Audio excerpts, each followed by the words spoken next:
Hello and welcome to Alive and Composing the Wonderful World of Innova with today's guest, Jeffrey Brooks. Would you please state your name for the record?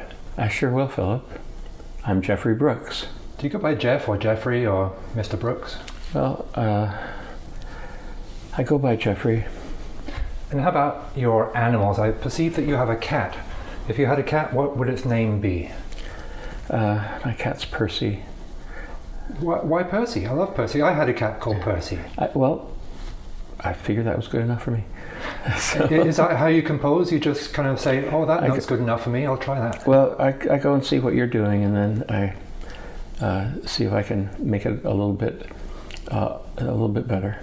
Or exactly the same in this exactly case. The same, yeah. Yes, well, that's a very wise answer, yes. What's your earliest sound memory? That's good. It's funny because people think of technology and all the sounds that are available. So the big technology for me growing up was the transistor radio. People don't realize now how huge the transistor radio was, but for the first time, people could carry music around with them, and it made it possible. So it was still hard to hear pieces that you like. You had to wait for, but you could just have a radio with you all the time and be sure that you're going to hear the next Beatles song that's coming up, or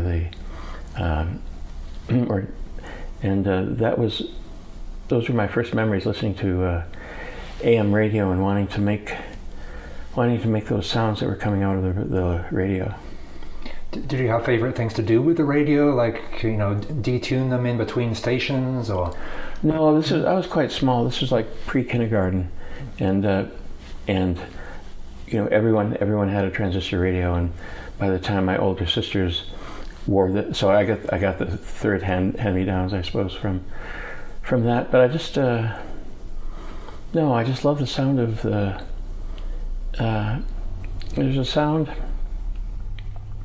of that I didn't know what it was. It was kind of the background. It wasn't obviously it wasn't the melody. It wasn't but just kind of the background sound in these pop songs. I just really loved that sound. I really wanted to make a sound like that. And maybe that even comes into play with one of your pieces on the album that we're not going to mention yet, but you have a nostalgia moment of an old recording, right? Oh, yeah, that's the Bach. Yeah. There's something about old crackly vinyl recordings that are like the audio equivalent of crumpled, faded newspapers or something. And where was all this? Where do you come from? I come from Minnesota. And which part? Right. I come from the suburbs around Minneapolis.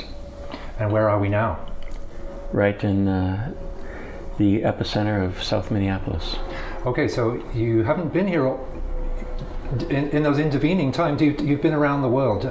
Give us a brief synopsis of where you've traveled to and that kind of evolution. Mm-hmm. Yeah, so I went to music school in New Haven at the Yale School of Music. And then at Tanglewood, I met some people that were going to be a key part of my life. My wife, Maura Bosch, also a composer, and good friend Steve Martland, who passed away a few years ago now. From there we moved to New York, and everyone this was in the mid-'80s, everyone in the music school and the art school in New Haven were moving to New York about the same time. So there's this huge, not that New York was lacking in energy before we got there, but there was this huge migration of this art school and music school energy moving from New Haven into New York at the same time, and we were all friends. And now, I think of that now as a kind of a very significant moment in the bang on a can era, that sort of minimalism, goes from Yale to New York and hits the world, and there have been ripples ever since. Yeah. But it wasn't the kind of American minimalism from the 70s, the Steve Reich, Terry Riley, Philip Glass style. Would you put that down to Louis Andriessen or some other instigator? Yeah, Steve Martland was a Louis Andriessen student, and the summer that '84 in Tanglewood was the American premiere of Destat. So that was the first time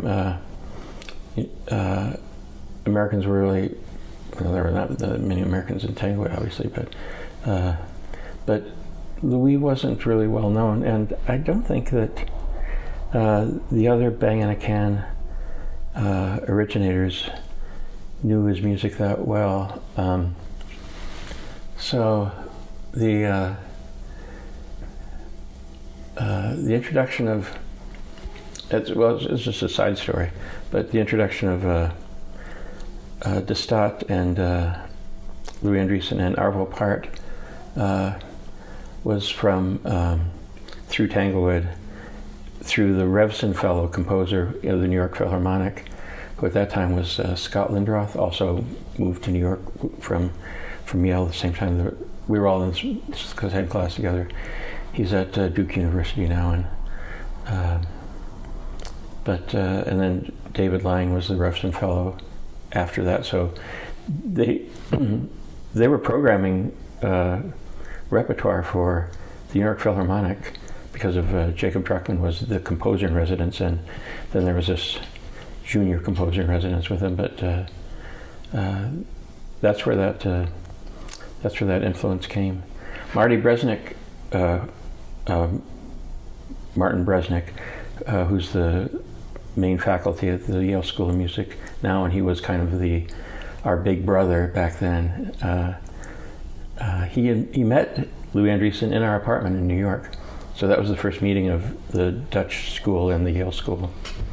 What were your compositions like prior to listening to that event? And did they have far to change, or was it just like a spark? No, it was just coincidental. But my music and Dutch music, which I didn't know at all, had a certain affinity. So, and Steve recognized that obviously right away, and said, "Oh, you've got to come over to Holland. They're going to love your music." So I went to Holland with him. So. All right. So you went to New York, and then and Steve lived with us in New York. Lived on 3rd Avenue and 24th Street, and our rent was $350 a month or something under an illegal sublet. And how was Holland after that? Right. I went over and studied with Louis and had some music played at the Icebreaker, and it was good. It was a beginning of a musical relationship with some people over there, and I thought, someday I might want to live there. Mm-hmm.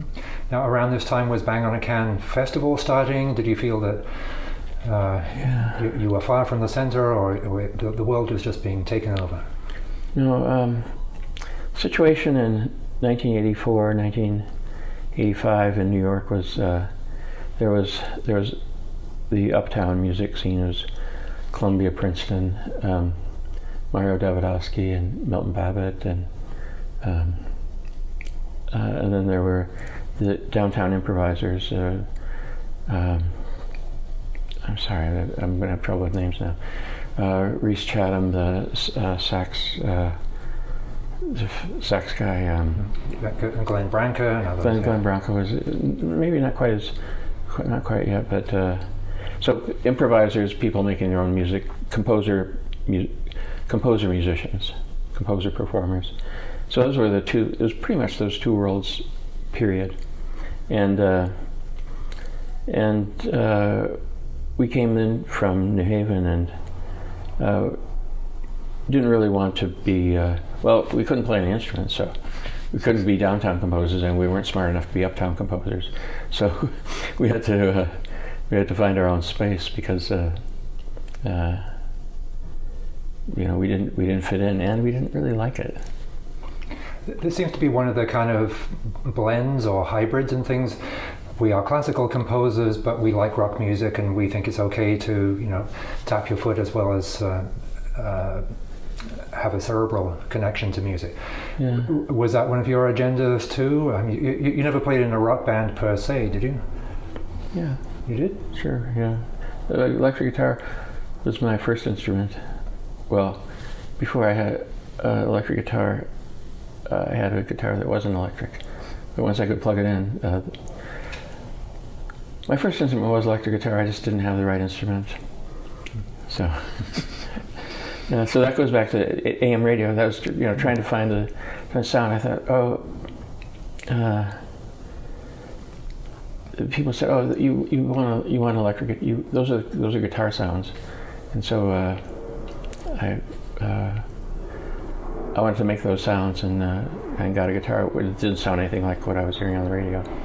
Nowadays they have this term indie classical, whatever that means, but it seems some people approach pop music from the classical compositional end of things, and some people from the rock end.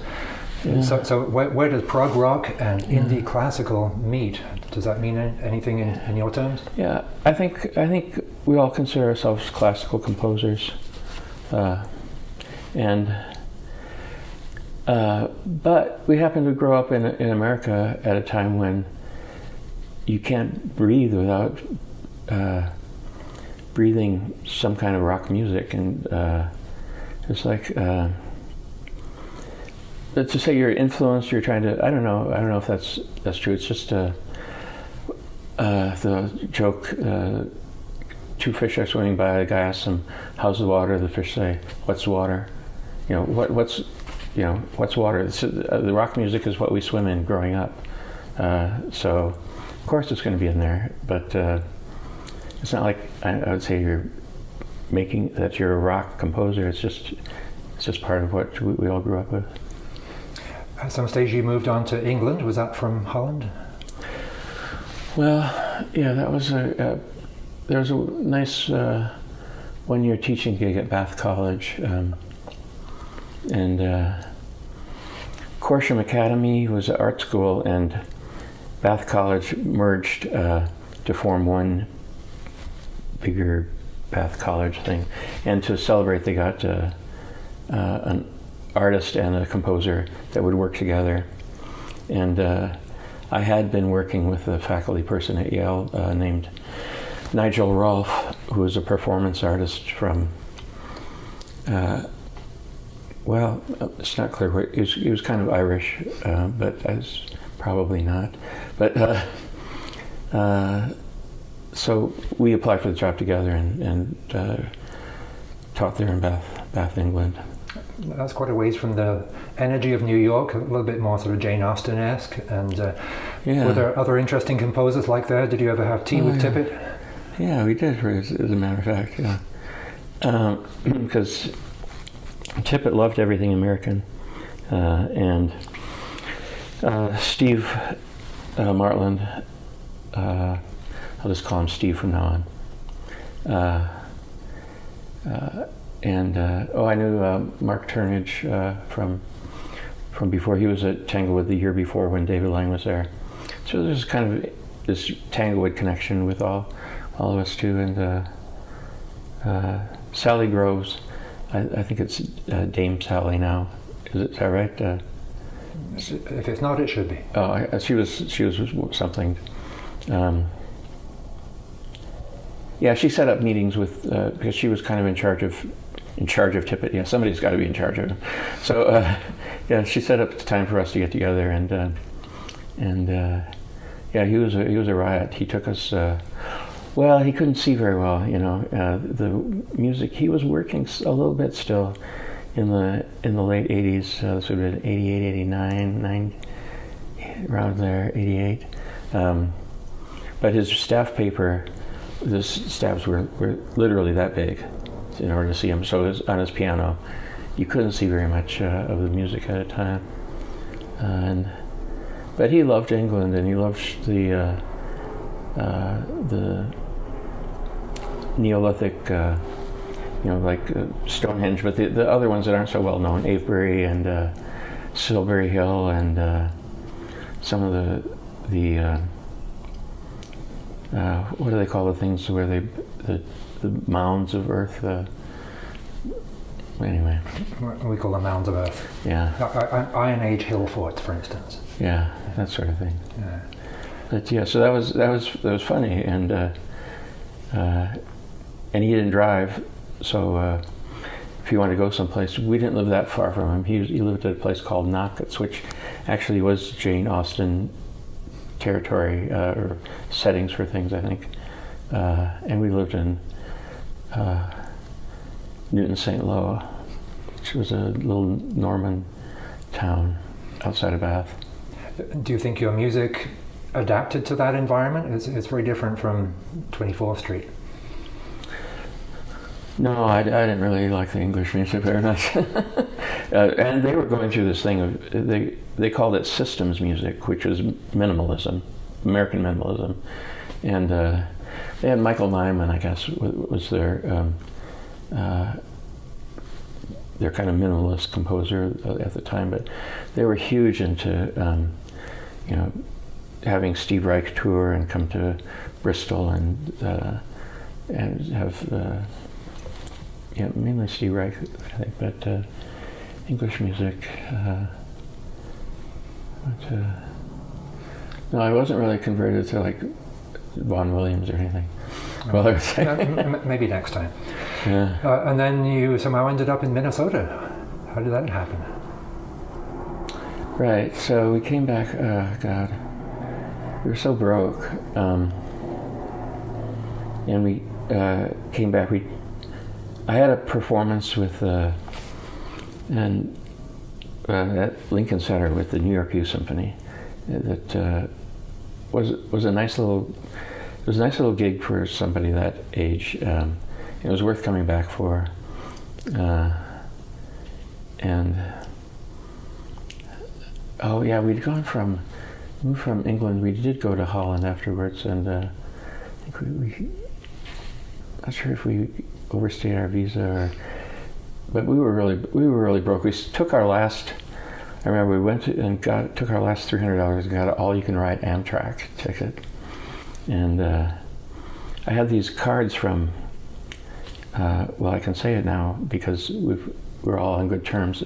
NatWest Bank, because if you have a legitimate job like a professor in England, they guarantee your checks and give you a card and.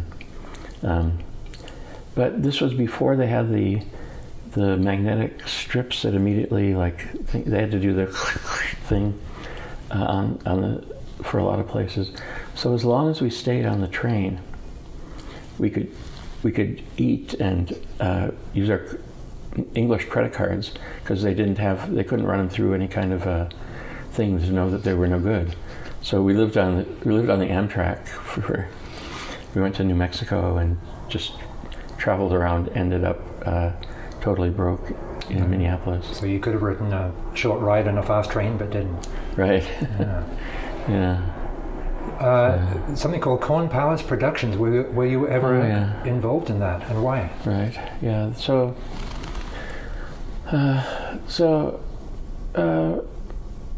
Maura wants to write operas. This is Maura Bosch, my wife, that. And Minnesota seemed like a good place to start a presenting company for new operas, like on a small scale. And her idea was, you try them out here, and maybe they get picked up by a bigger production company, but something that they could, that a composer could put together a chamber-size opera or a big opera scaled down a little bit. And so that was really her thing. Did you ever have the theatrical urge in your music? No. No, I just wanted to write. I was still trying to write the sound that I was hearing out of that transistor radio, So, but no, I didn't really like. I didn't really want to work with text or anything like that. So that brings us, ironically, to the passion that has text. In fact, one that you kind of wrote yourself. Yeah. So tell us about this new album. I know we're skipping over like a few decades here, That's and okay. major things happened in your life. Yeah, that's okay. Yeah. No. Right. So, I'd wanted to write a passion for a long time. So it's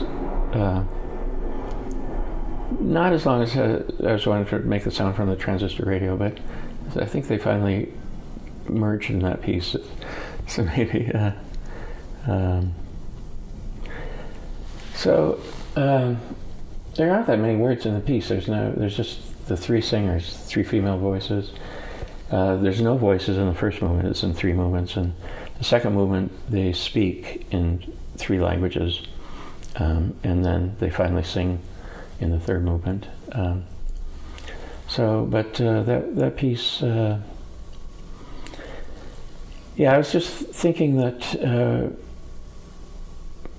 rather than the biblical passion, the story of the last, days of Christ's life, that just a passion for, all the suffering that, just everyday suffering, the parent that gives up his dreams to raise kids, or people with chronic illness, and or exploited workers, and mental health problems. Just I figure they deserve a passion as much as anybody. So this passion is for them. So the text in the second movement, if we want to talk about text. An old friend of mine was a journalist in Los Angeles. Had done this thing where he had shadowed these. They're actually shadow people that mainly undocumented workers that were working for less than minimum wage, to working really hard to support their family, and he just went with them and shadowed them like for 3 days, for 24 hours a day, and we used some of the material that he got from that to write the text for the second movement. And we combined, I worked with him on it somewhat, and we combined some traditional passion texts, and then it was in three languages to just that feeling you have like at an international airport where there's making the announcements in three languages, and you're jet lagged, and you're trying to wait to hear, catch a word here and there. So that was the way I wanted the information to be taken in, like maybe replicating an immigrant experience somewhat, or just that you can kind of piece it together and get the information that way. And we're kind of under the flight path right here in your homes. Right. Yeah. And you've had your own health struggles over the years, and did any of that play into the music, or just the kind of energy, or? Well, yeah. So it's I've had some health problems it's serious enough that there's days that it's hard for me to work. There's periods when it's hard for me to work, that I don't have enough strength to physically get to my studio, and there was some dire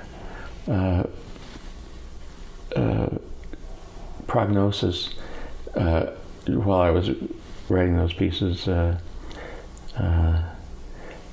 I was sorting through at the same time from my. Does that limit the way you pick up the energy of the piece as it unfolds, or are you able to pick up the flow of the composition as a whole, or is it? The flow. It's just. I think the things on the album that I think when I'm really when things are really firing and everything's working, you just want to be in that spot and just live there, just stay there as long as you can. So That's when I think the music is at its best. Now, with my music, unlike a composer like Glenn Branco, where he really does want you to sit there from the first note to the last note and just be in that sound, I have an affinity for his music, but there's more things happen in my pieces. So you'll sit in a place for a while and then move on to another place, rather than sit there for the whole piece. That seems like a very nice segue to say thank you, Jeff. It's been a pleasure. Thank you, Philip. Best of luck. Thank you.